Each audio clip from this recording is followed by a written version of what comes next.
সন্ধিয়াৰ চাহ কাপৰ লগত এনেকুৱা এখন চটপটা পিঠা পালে আৰু কি লাগে নহয়নে বাৰু। আৰু এই পিঠাখন বনাবৰ কাৰণে মই প্ৰথমতে এবাটি চুজি ললো বাটি আৰু এবাটি ললো বেচন আৰু লগতে এবাটি ললো আটা। মুঠতে যিহেৰেই নলও কিয় ব্যৱহৃত বস্তুবোৰৰ পৰিমাণটো একেই হ'ব লাগিব। আৰু এইবাৰ ললো মই এবাটি দৈ। আটাৰ সলনি চাউলৰ গুড়িও ব্যৱহাৰ কৰিব পাৰি, কিন্তু মোৰ চাউলৰ গুড়ি নাছিল বাবে মই আটাই ব্যৱহাৰ কৰিছোঁ। এতিয়া ইয়াত নিমখ দিলো পৰিমাণ অনুযায়ী আৰু এতিয়া অকমান পানী দি ভালদৰে মিশ্ৰণটো বনাই ল'ম। পানীখিনি দি এটা দিশেৰে ভালদৰে লৰাই মিশ্ৰণটো বনাই ল'ব লাগিব আৰু মিশ্ৰণটো একেবাৰে ডাঠ বা একেবাৰে পাতলো হ'ব নালাগিব।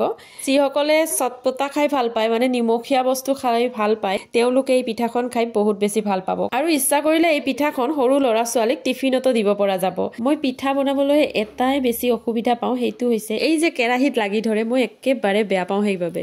কিন্তু এইখন পিঠা বনাওতে কোনো ধৰণৰ সমস্যাই দেখা দিয়া নাই, মানে কেৰাহীত একেবাৰে লাগি ধৰা নাই আৰু ধুনীয়াকৈ হৈ উঠিছে। এই পিঠাখনৰ টেষ্টটো একেবাৰে পেটিছ যে আছে, পিঁয়াজৰ পেটিছ, ঠিক তেনেকুৱা লাগিছিল।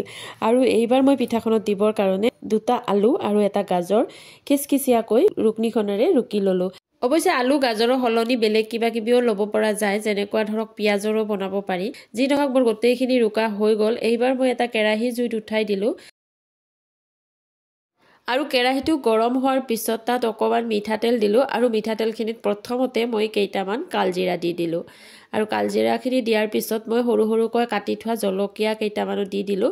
শুকান জলকীয়া সৰু সৰুকৈ কাটি দিলে গোন্ধটো আৰু বেছি ভাল হয়, কিন্তু মই কেঁচা জলকীয়াই দিছিলোঁ। আৰু এতিয়া মই ইয়াত আলু আৰু গাজৰখিনিও দি দিলোঁ আৰু অকণমান লৰাই দিয়াৰ পিছত পৰিমাণ অনুযায়ী নিমখ আৰু হালধি গোটেইবোৰ দি দিলোঁ। আৰু ইয়াত মই অকণমান মেগী মছলাও দিছিলোঁ আৰু গোটেইখিনি দিয়াৰ পিছত আকৌ লৰাই দিয়াৰ পিছত মই ঢাকনিখন লগাই অকণমান সময়ৰ কাৰণে সিজিবলৈ দিলোঁ। যিহেতুকে কেঁচা আলু আৰু কেঁচা গাজৰ আছিলে, সেইকাৰণে অকণমান সময়ৰ কাৰণে জুইটো কমাই ঢাকনিখন লগাই থৈ দিলোঁ। আৰু অকণমান পিছতে এয়া মোৰ হৈ গ'ল আলু আৰু গাজৰখিনি ভজা। আৰু গোন্ধটো যে ইমান ধুনীয়া ওলাইছিল নহয়, গোটেই পাকঘৰটো একদম আমোল মোলাই গৈছিলে। এইবাৰ অকণমান সময়ৰ কাৰণে থৈ দিয়া আটা, চুজি আৰু বেচনৰ এই মিশ্ৰণখিনি লৈ আহিলোঁ আৰু ইয়াত অকণমান ছ'ডা দিলোঁ। আৰু যদি এই মিশ্ৰণটো আমি ৰাতিয়ে বনাই থওঁ, তেতিয়াহ'লে কিন্তু ছ'ডা দিয়াৰ কোনো প্ৰয়োজন নাথাকে। আৰু এনেদৰে অকণমান সময় থৈ দিয়াৰ পিছত চুজিবোৰ অকণমান ফুলি উঠে, গতিকে কেতিয়াবা অকণমান ডাঠ হোৱা যেন পালে তাত অকণমান পানী দিবও পাৰি, কিন্তু মোৰ মিশ্ৰণখিনি একেবাৰে পাৰফেক্ট হৈছিলে, সেইকাৰণে মই কোনো পানী দিবৰ দৰকাৰ নহ'ল। আৰু পিছত এতিয়া মই এচামুচ মিশ্ৰণ টাৱাখনত দি দিলোঁ আৰু এতিয়া এই মিশ্ৰণখিনিৰ ওপৰত মই আলু আৰু গাজৰৰ ভজা অকণমান ইয়াত দি দিলোঁ আৰু এতিয়া এইখিনি ঢাকি দিবৰ কাৰণে মই আৰু এচামুচ মিশ্ৰণ লৈ ইয়াৰ ওপৰত দি দিম।